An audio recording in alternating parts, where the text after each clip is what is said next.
Hi friends, ఈరోజు మనం రాగి పిండితో కూరగాయలు కలిపి చాలా హెల్తీగా టేస్టీగా రాగి వెజిటేబుల్ దోశ తయారు చేసుకుందాం. పిల్లలు పెద్దలు అందరూ ఇష్టంగా తినేలా ఈ దోశ చాలా రుచిగా ఉంటుంది. మరియు ఆలస్యం చేయకుండా రెసిపీ ఎలా చేయాలో చూద్దాం. రాగి వెజిటేబుల్ దోశ లేదంటే చిల్లా ఇలా ఒక్కసారి చేయండి, పిల్లలు కూడా ఇష్టంగా తింటారు. హెల్తీ రెసిపీ అనమాట. ఇంట్లో ఉన్న వెజిటేబుల్స్ అన్నీ కట్ చేసుకోవాలి. మా ఇంట్లో అయితే కొద్దిగంత వెజిటేబుల్స్ ఉన్నాయి. టమాటా, ఆనియన్స్, క్యాప్సికము, క్యారెట్, కరివేపాకు ఇవన్నీ అయితే కట్ చేసుకున్నాను. చిన్న చిన్న ముక్కలుగా అయితే కట్ చేసి పక్కనైతే పెట్టుకుందాం. ముందుగా ఒక గిన్నె రాగి పిండి, బియ్యం పిండి వేసుకోవాలి. గిన్నె తీసుకొని అందులో సన్నగా తరిమిన ఈ వెజిటేబుల్స్ అన్నీ వేసుకొని మంచిగా కలుపుకోవాలి. జీలకర్ర, ఉప్పు, పసుపు, కొద్దిగంత మిరియాల పౌడర్ కూడా వేసుకోండి. మీకు కావాలంటే కారం పొడి కూడా వేసుకున్నాను.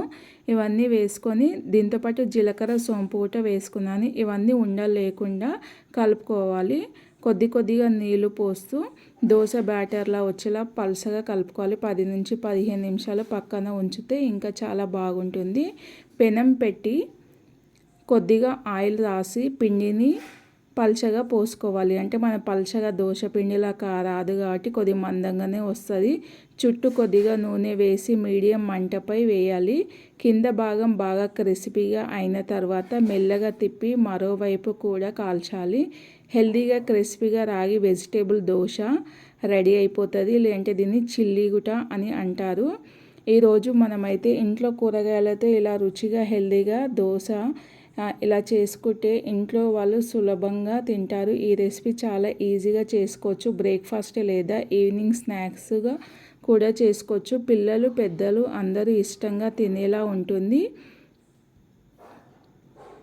మనకు రాగి పిండి వల్ల బెనిఫిట్స్ ఏంటిదంటే ఎముకలు బలంగా ఉండేందుకు సహాయపడుతుంది. కాల్షియం కూడా ఉంటుంది. శరీరానికి బలం ఇస్తుంది. ఫైబర్ ఎక్కువగా ఉంటుంది. జీర్ణక్రియ కూడా చాలా ఉపయోగపడుతుంది. ఎక్కువసేపు కడుపు నిండుగా అనిపిస్తుంది.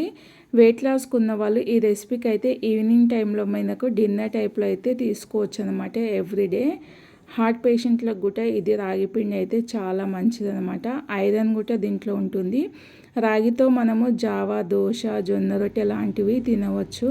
బరువు తగ్గాలనుకుంటే రాగి జావను చక్కెర లేకుండా తీసుకోవడం మంచిదనమాట. ఇలా రెండు వైపులా ఇలా క్రిస్పీగా అయితే మంచిగా కాల్చుకోవాలి. ఈ విధంగా చూడండి, మంచిగా అయింది. మీకు కావాలంటే పుదీనా చట్నీతో తినండి, లేదంటే పెరుగుతో కూడా తీసుకోండి. చాలా అంటే చాలా బాగుంటుంది. మనము దీంట్లో కావాలి అంటే మనము పన్నీరు, చికెన్ కూడా యాడ్ చేసుకోవచ్చు అనమాట.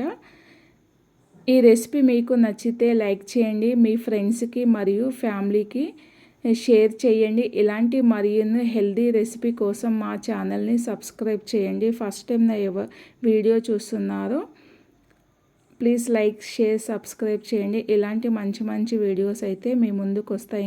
ఫుల్ అయితే ఆకలేస్తుంది. నేనైతే పెరుగుతో అయితే తీసుకుంటున్నాను. నేను వెయిట్ లాస్ కోసం ట్రై చేస్తున్నాను కాబట్టి ఈరోజు ఈ వెజిటేబుల్ చిల్లా లేదంటే దోశ అని కూడా అంటారు. ఈ విధంగా ట్రై చేశాను. నాతో పాటు అందరు తిన్నారు. టేస్ట్ అనేది చాలా బాగుందని చెప్పారు.